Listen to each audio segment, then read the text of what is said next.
نہیں یہ کہا جا سکتا. سوال یہ ہے کہ جہاں تک الہ آباد کے خطبے کا تعلق ہے، آپ اس بات پر بھی غور کریں، یہ پاکستان کس نے بنایا؟ میں تو کہتا ہوں ہندوؤں نے بنایا ہے.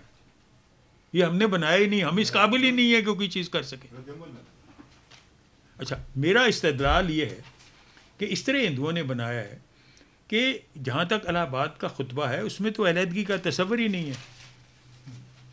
اچھا، وہ الہ آباد کا خطبہ آپ ایک طرف رکھیں اور کیبنٹ مشن پلان جو جنہوں نے ایکسیپٹ کر لیا تھا اس کو رکھیں، وہ بالکل وہی ہے. یعنی it was full autonomy within the Indian union. یہ تصور تھا جو جنہوں نے قبول کیا اور نہرو نے ریجیکٹ کیا. اب ہندو خود مان رہے ہیں. جسونت سنگھ کی کتاب پڑھیں، مولانا ابوالکلام آزاد کی کتاب انڈیا ونس فریڈم کا وہ حصہ پڑھیں جو انہوں نے کہا تھا کہ میری موت کے بعد شائع کیا جائے. سارے اس بات کو وہ تسلیم کر رہے ہیں. میں سمجھتا ہوں کہ یہ ضروری نہیں تھا. اب بھی کینیڈا میں جو مونٹریال والا ایریا ہے جس کو کیوبیک کہتے ہیں، دیٹ از فرینچ کینیڈا، اس کی اٹانومی، فل اٹانومی وہ ایکسیپٹ کرنے کو تیار ہیں. یعنی مطلب یہ کہ نیا تھاٹ جمہوریت میں یہ نہیں ہے. یہ ایک طرح کی فیڈریشن کا تصور ہے. آپ ایسی فیڈریشن کی طرز پہ بھی سوچ سکتے ہو، یونین رکھ سکتے ہو. بلکہ میری تو ایک یہ تجویز ہے، میرے کو سیاست سے تعلق نہیں، لیکن یہ ایک کیجیے فکری تجویز ہے کہ ہمیں دنیا اسلام کو چھوڑنا چاہیے. They should proceed with their own future. ہمارے ساتھ ان کی کہیں بھی مطابقت نہیں ہے. ہمیں اپنے ریجن میں کم از کم اگر انڈیا کشمیر کو وہ سٹیٹس دینے کو تیار ہو جائے جو اس وقت نیپال کو ہے یا بھوٹان کو ہے، تو ہم اپنا حصہ اس کشمیر میں شامل کر دیں. لیٹ کشمیر بھی انڈیپینڈنٹ اسٹیٹ، اور وہ انڈیپینڈنس اسی طرح کی ہو جیسے نیپال کو انہوں نے ایکسیپٹ کیا ہے، جیسے بھوٹان کو ایکسیپٹ کیا ہے. پھر Pakistan, India, Sri Lanka and if possible یہ کس کا نام ہے بنگلہ دیش، یہ جمع ہو کے why can't they make a kind of European union. ہم اپنی انڈین یونین یا کہہ لیں کیا اس کو کہتے ہیں جی، کیا یہ کیا علاقے کہلاتے ہیں؟ نہیں، سارک کہتے ہیں ان کو، کیا کہتے ہیں؟ سارک یونین کیوں نہیں بنا سکتے؟ اور چائنا اور رشیا اس کو گارنٹی کر دیں. انڈیا کو ویسٹ تیار کر رہا ہے چائنا کے خلاف لڑانے کے لیے تاکہ ان کے بندے مارے جائیں.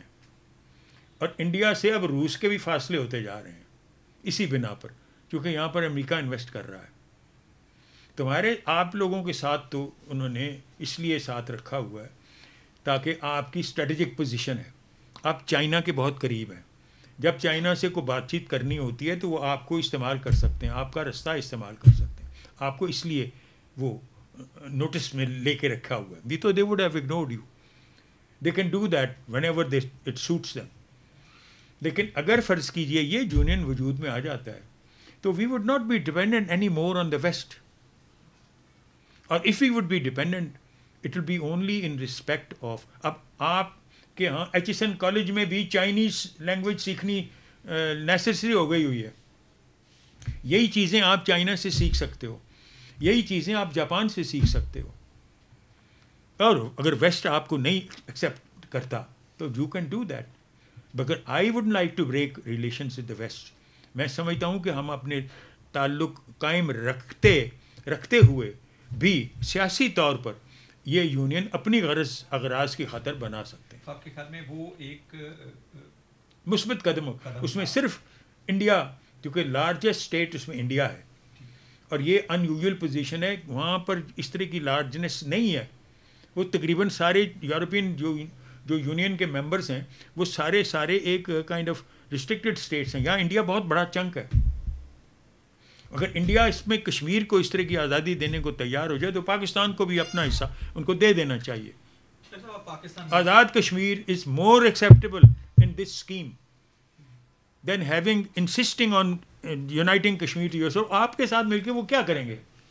آپ کی کیا حالت ہے؟ میں تو اگر کشمیری ہوں اگرچہ ہوں لیکن اگر میں کشمیر کا باسی ہوں تو I wouldn't like to join with Pakistan.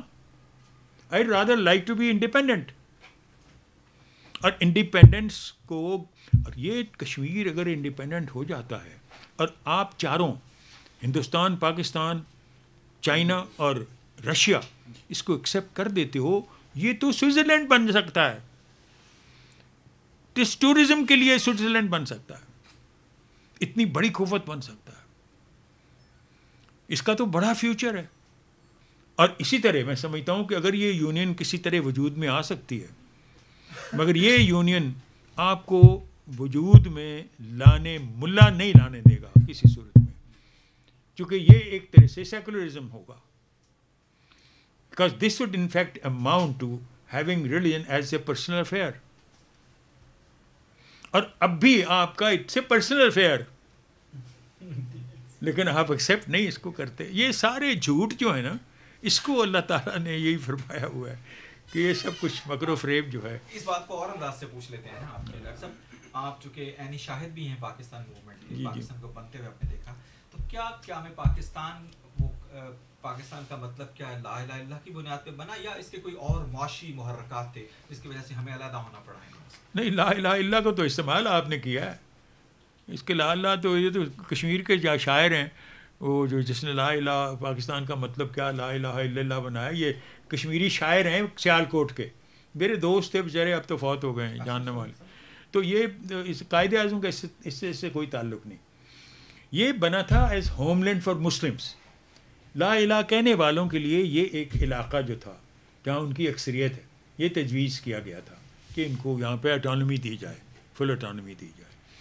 تو اب اس کے متعلق آپ اس کے پس منظر کے متعلق یہ کہہ سکتے ہو کہ اسلامزم جو اس میں داخل ہوا ہے that was a kind of reconciling something which is entirely modern and western with a traditional thinking.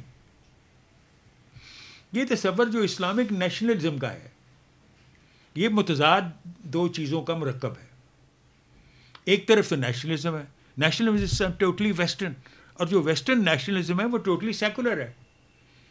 It's a unity of human beings on the basis of common language, common territory, common race, یہ ہے. اچھا, اب آپ نے اس کو common spiritual aspiration ساتھ شامل کر دیا. سو آپ کہتے ہیں کہ بھئی اگر کامن ریس, لینگویج اور ٹیریٹری کی بنیاد پر ہم ایک ہو سکتے ہیں کہ why not on the basis of common spiritual aspiration. جواب ریزنیبل ہے. سو آپ نے ایک جدید ویسٹرن کانسیپٹ کو اسلامائز کر دیا ہے, یعنی اس کے ختنے کر دیے ہیں. یعنی نیشنلزم کے ختنے کر کے تو پاکستان بنا لیا. اچھا, اب یہ اسلامائزیشن ہو گئی اس کی نیشنلزم کی, اس کی بنیاد پر آپ نے ایک قوم وجود میں لا دی, اور قوم وطن سے پہلے وجود میں آ چکی. قائد اعظم کے الفاظ ہیں کہ nations do not exist in the air, it requires territory as homeland. اچھا, تو اب یہ پاکستان تو اس وجہ سے بنا ہے, اور اس میں بھی جس سٹیجز سے یہ گزرا ہے, مثلا اب یہ جو الہ آباد والی سٹیج ہے خطبے کی, اس میں تو there are common armies, Hindu اور مسلمانوں کی common armies to defend the western border from the infiltration of the enemy armies. یہ تصور ہے اقبال کا کہ اس زمانے میں ہمیشہ حملہ آور اس طرف سے آتے تھے وہاں پر فوجیں پروٹیکٹ کریں ہندوستان کی, ہندو اور مسلمان اکٹھے. اور پھر what he is thinking in terms of is exactly what is the cabinet mission plan, autonomy in specified areas. اچھا, جنہاں پر سب سے زیادہ مسلم لیگ کاؤنسل میں اس وقت اعتراض کرنے والے ایک شاعر تھے. کون؟ جن کو اب ایم کیو ایم والے کہتے ہیں کہ جی ہمارا قومی شاعر تو یہ ہے, حسرت موہانی.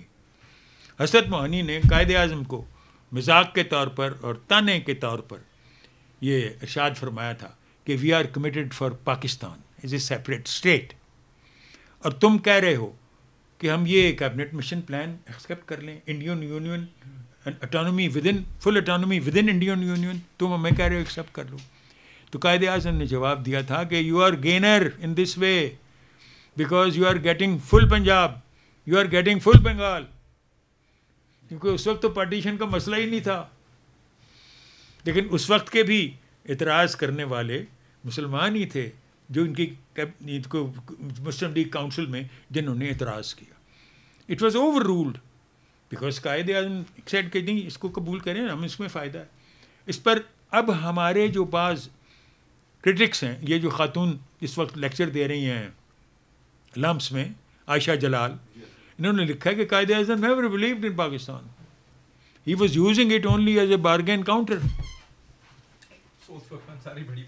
دیکھیں نا اب اس کا نتیجہ نکل رہا ہے. اچھا اب جسونت کہہ رہا ہے کہ ہاں جی ٹھیک ہے اس وقت ہم مان لیتے تو ہندوستان میں ضرورت ہی نہ ہوتی پاکستان بنانے. اب میرے جیسے کہہ رہے ہیں کہ نہیں جی پاکستان تو آپ نے بنایا، یہاں انڈین چینل ایک آئی، بڑا لمبا انٹرویو میرے ساتھ کیا. میں نے کہا جی ہم نے تو پاکستان نہیں بنایا، آپ نے بنایا، پنڈت نہرو نے بنایا، پٹیل نے بنایا، ہم نے تو نہیں بنایا. ہم تو آپ کے ساتھ رہنا چاہتے تھے، بغلگیر ہونا چاہتے تھے آپ سے. ہی ریکارڈڈ اٹ.